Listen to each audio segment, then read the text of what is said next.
Less than a week after we learned of the Secret Service sex scandal, the agency has started cleaning house. The targets so far include the supervisors who were on hand during that mission in Colombia. Norah O'Donnell is at the White House with the latest this morning. Norah, good morning. Good morning. And the Secret Service is really trying to show that they are taking some quick and decisive action. So 3 members of the Secret Service are gone, but we're learning this morning that one of those agents fired is already planning to sue.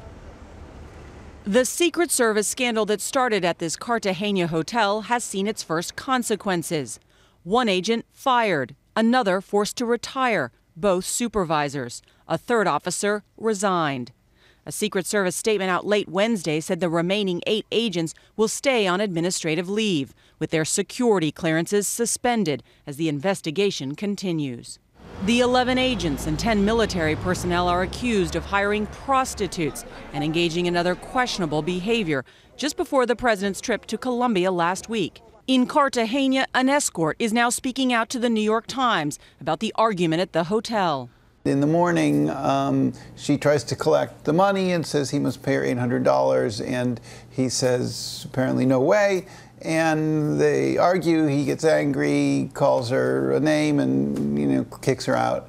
Does the Secret Service need to wrap up this investigation quickly to save the reputation of the Secret Service? Oh, I think you're exactly right. Former Secret Service Director Brian Stafford has protected 6 presidents. He says the agency is looking to conduct a fair but swift investigation. The Secret Service wants to get it behind them probably more than anybody else does at this point. I mean, this attention is negative, and it's not good, and is not reflective of the Secret Service and its people.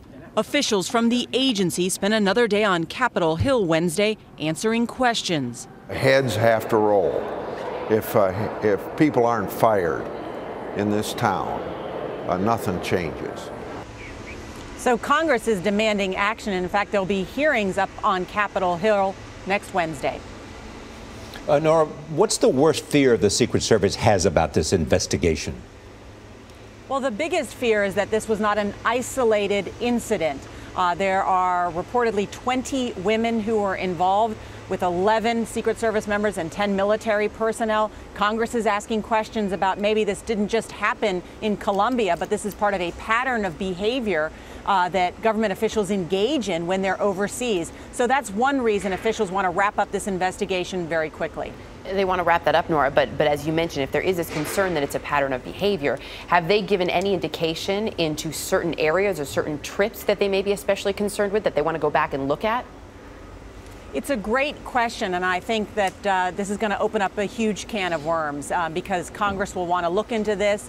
You have an inspector general at the Department of Homeland Security who's also going to be looking at a pattern of behavior, whether taxpayer dollars were used for either the drinking or the prostitutes or other questionable behavior. And at the end of the day, you hear a lot of people talking about new guidelines, new restrictions that we put in place to make sure this kind of behavior doesn't happen again. Norah O'Donnell, thank you so much.